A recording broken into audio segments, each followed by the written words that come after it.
dagaalkii Quds al-Kamira bahdilkii Britain iyo guushii Cusmaaniyiinta.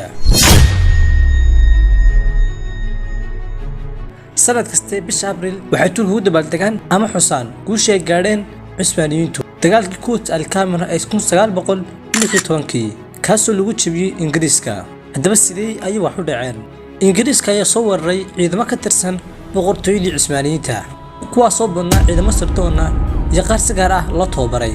waxaana ka qabsadeen magaalada ku taala Ciraaq ee la dhahaa Quds al-Kamira ama Quds al-Kamara.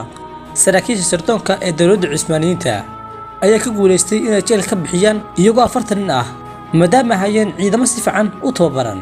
sidoo kale waxay ogaadeen meelaha dawladdu ka dicibsan tahay iyo meelaha laga geli karo, maadaama ka soo baxsadeen xaruntoodii ugu muhiimsanayd ee ku taala magaalada Basra. kadib si qarsoodi ah ayay ku galeen magaaladii Quds al-Kamara. ugu dambeyn waxay biloobeen dagaalkii ku dhufo ka dhaqaaqayd ilaa markii dambe soo gaadhay ciidamadii boqortooyada oo ka soo yaacay ama ka soo ruqansaday Istanbul iyo magaalooyin kale badan. waxaana hogaaminayay General Khalil Pasha. Ingiriiska ayaa sahashaday boqortooyada Cusmaaniyiinta. General Charles iyo Colonel Himilion ayaa si jees ah ugu tacadiyeen shacabka iyo isku halaynta ciidamadii Imbaradoriyinta iyo isku halaynta ciidamada soo dhahan qoraxdu kama dhacdo. hasaatee Khalid Pasha ayaa magaaladii go'doomiyay, magaalada soo ahayd Quds al-Kamara. sidii ay moodayeen uma dhicin wax, laakiin hasaatee General Charles iyo Colonel Himilion kuma aanay fikrin inay isdhiibaan xaqiiqooyinka ku saabsan dagaalka.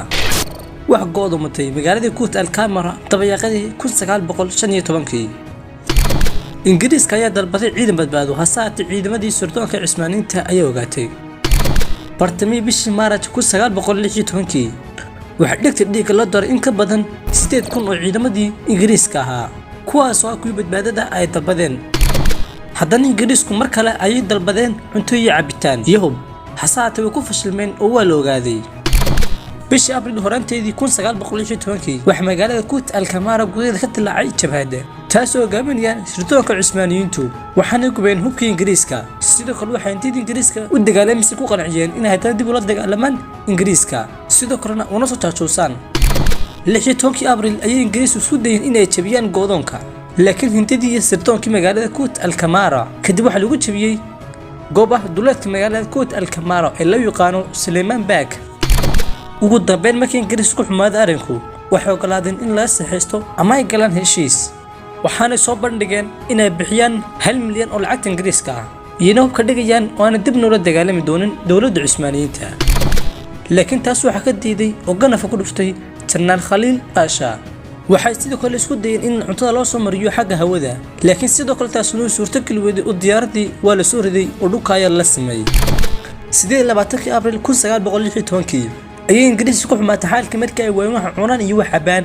ugu dambeyn waxay gowraceen fariskii ugu dambeeyay ee haysteen, maadaama aan wax kala haysan oo nafteedu uga muhiimsantahay. ugu dambeyn wax cunto la'aan iyo cabitaan la'aan ahaadaan waxay soo dhiibeen 29 bisha Abriil 1915 waliba si bila shuruud ah. sidoo kale waxaa gacanta lagu dhigay in ka badan 13,000 oo askari iyo 5 jarnaal iyo 80 korneel. General Charles waa la siday isaga si ay Ingiriis ugu dareemaan quus iyo niyad jab oo kaga yimi boqortooyadii Cusmaaniyiinta. taas ayaana hagaysyada dhabta ah. maalintan waxaa Turkiga looga yaqaanaa maalintii barakeysnayd. Ingiriiskana waxaa looga yaqaanaa difaacii Quds al-Kamara. magaalada Quds al-Kamara waxay ku taallaa waddanka Ciraaq oo isla markaa waqtiga waxa maamuli jiray boqortooyadii Cusmaaniyiinta. dhinaca galbeedna waxa ka mara wabiga Dajla. haddaba daawadeynta sunuugiga maanta barnaamijkeennii warbixintan waxaa soo diyaariyay Axmed Yuusuf Cabdiraxmaan. inta ku kulmayno barnaamijkeena barnaamij la mid wax naga tagnaa sidaas. Assalaamu calaykum waraxmatullaahi wabarakaatuh.